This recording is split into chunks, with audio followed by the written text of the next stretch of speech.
Hey guys, welcome to another video. Today we're going to be looking at this past paper, for the Pure Math past paper question from the January 2012 paper. It's also quite a simple question. It's 4-marker, and it's just a sort of simple algebra exercise where you have to solve for x in this equation that they give you. So, and it's to 3 significant figures, so my suspicion is because we're going to have to multiply this and this out to get maybe a quadratic equation, and the quadratic equation is going to have an answer that will involve a square root of some kind. The 3 significant figures mean we need to give the answer as an approximate numerical value, and they are not looking for the exact answer in square root. So, how am I going to go about this?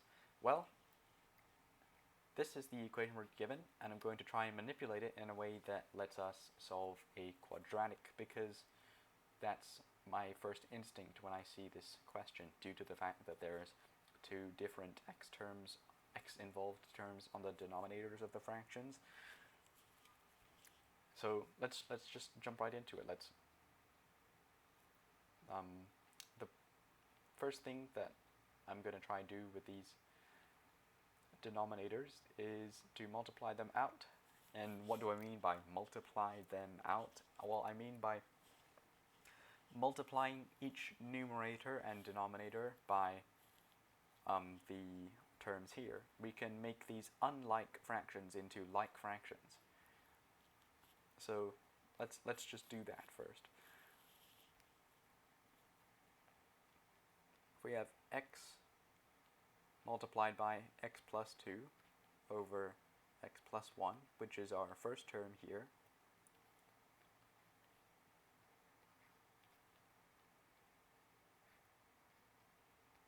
and remember, what we're doing to this term is basically multiplying by 1, because x plus 2 over x plus 2 is 1, and that's minus x plus 1 over x plus 1, x plus 2,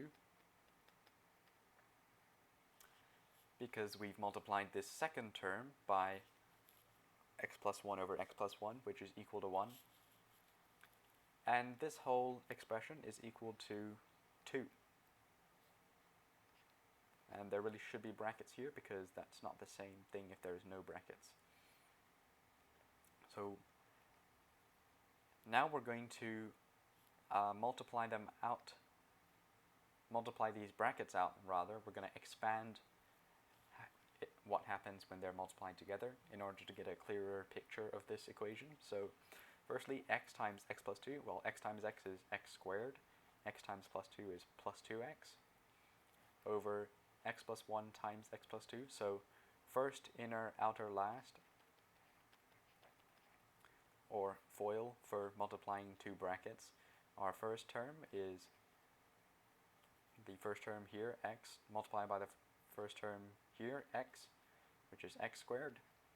The outer terms, x and plus 2, go to multiply to plus 2x. The inner terms, plus 1 and x, multiply to plus x. And finally, the last terms of both brackets, 1 and 2, multiply to plus 2. So overall, we get x squared plus 3x plus 2 being our result for the multiplication here. So x squared plus 2x over x squared plus 3x plus 2. And this is minus x plus 1 over, well, it's the same math that's done here. So x plus 1 minus x plus 1 over x squared plus 3x plus 2, which is equal to 2. So now I want to condense these 2 fractions into one fraction, and we're going to do that by performing the subtraction that's on top of the denominators. X squared plus 2x minus x plus 1, well, first we subtract an x, and this becomes x squared plus x, not 2x, but just x squared plus x, and then we subtract the 1, and this becomes x squared plus x minus 1. So to sum it up in one fraction, x squared plus x minus 1 divided by x squared plus 3x plus 2 is equal to 2. So what do we do now? Well, we can multiply both sides by this term, the denominator, to get a quadratic expression on the left side and a quadratic expression on the right side of the equation. And that makes it easier to deal with. So let's do that.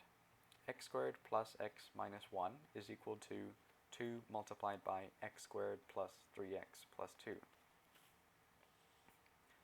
And if we expand this expression here by multiplying the 2 into the brackets, we get that x squared plus x minus 1 is equal to 2x squared plus 6x, which is 3x times 2, plus 4, which is 2 times 2. So where do we go from here? Well, the usual way in which you solve a quadratic equation is you reduce it to the form where you have a quadratic expression ax squared plus bx plus c on one side equal to 0. So if we flip this equation round for convenience, 2x squared plus 6x plus 4 is equal to x squared plus x minus 1. And first we're going to subtract the x squared from both sides, because we're slowly eliminating all of the terms in this side. We subtract x squared, and we get x squared plus 6x plus 4 is equal to x minus 1. And then we subtract an x from both sides as well. X squared plus 5x plus 4 is equal to minus 1. And last but not least, we add 1 to both sides to get rid of this negative 1 term. So what happened there? X squared plus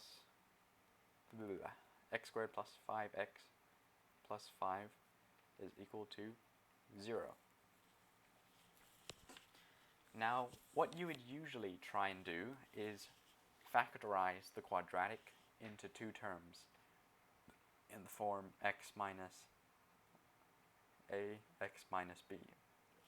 And by the way, these minus signs don't really mean anything because a can be negative or positive, but they're just there for convenience, because the result of factorizing the quadratic into a form like this is that the solutions for x, if this is equal to 0, the solutions for x are a or b, because if this side is 0, then it means either this factor is 0, which would make x equal to a, or it means that this factor is 0, which would make x equal to b. And that's how we get the solution so fast, just instantly from looking at that. But to do that, you need, firstly, this term here, the x coefficient, and this constant term to relate in a certain way. When we multiply this out, we get 0 is equal to x squared minus a plus b x plus ab. So a plus b being minus 5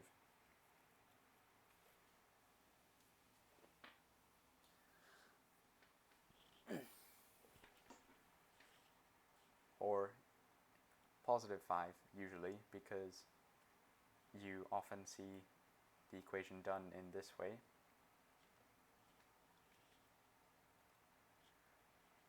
A plus b being positive 5 and ab being also positive 5 puts us into a bit of a quandary, a bit of a problem, because there is no easy way out. The factors of 5 are only 1 and 5, so it would have to be, the only possible a plus b would be 6, or integer a plus b, that is, because of course there are other solutions, but they contain square roots, so we call them radicals, irrational solutions. So how do we find those rational solutions? Well, we use the ever familiar quadratic formula. And I'll let you in on something here.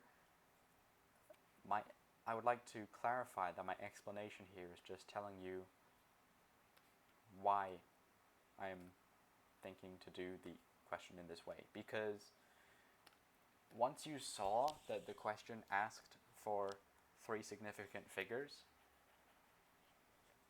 you should instantly You should be pretty much instantly sure at this level of math at least that the solution to x is going to be some irrational number which you'll need to evaluate on a calculator. So we would go straight to using the quadratic formula, where the solutions to this form of equation is that x is equal to negative b plus or minus the square root of b squared minus 4ac all over 2a, where b is 5, c is 5, and a is 1 because it's just an x squared term. So 1 times x squared is x squared, you know? So x in this case would be equal to negative 5 plus or minus the square root of 25 minus 4 times 1 times 5 all over 2, or minus 5 plus or minus the square root of, well, 25 minus 4 times 5 is equal to 25 minus 20, which is equal to 5, divided by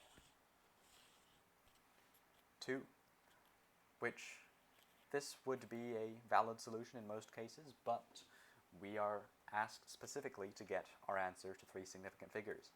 So we can either calculate minus 5 plus root 5 over 2, or minus 5 minus root 5 over 2, which, evaluating this on a simple scientific calculator will do, or graphical calculator if you like.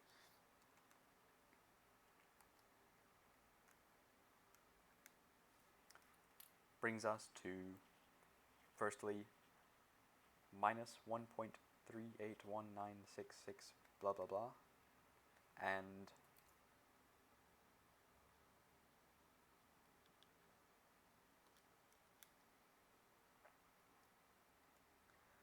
secondly, minus 3.6180339 . Fun fact about this is actually exactly 2 less than a very special number, phi. This probably won't mean anything to you if you have just sort of stepped into further pure mathematics, IGCSE, because this is quite a simple problem. But if you're watching this video and you want to be inspired, then do look up this special number phi, because it does have some very interesting properties, like a lot of ancient cultures used it in their architecture and so on. But yeah, it is completely coincidental and not at all related to the question, but interesting number, phi 1.618 ... So rather, this is like minus phi minus 2, whatever. How would I put this? It's minus 2 minus phi. But anyway, just look up the number phi, spelt like that. Very interesting stuff, usually. You have these 2 solutions. No, we're going to get back on track. We have these 2 solutions, and the first one, we need to round it to 3 significant figures, so only the first 3 figures here, I would guess, and that brings us to minus 1.38. And the second one, also rounding it to 3 significant figures, there's an 8 here, so this goes up 1, or rather down because it's a negative number, minus 3.62. And that's our final answer. So, if this video helped you in any way, thank you very much for watching, and I hope that you will subscribe and stick around to see more videos in the future. Videos are released every Sunday, Tuesday, and Thursday. So don't forget to subscribe, and thank you for watching.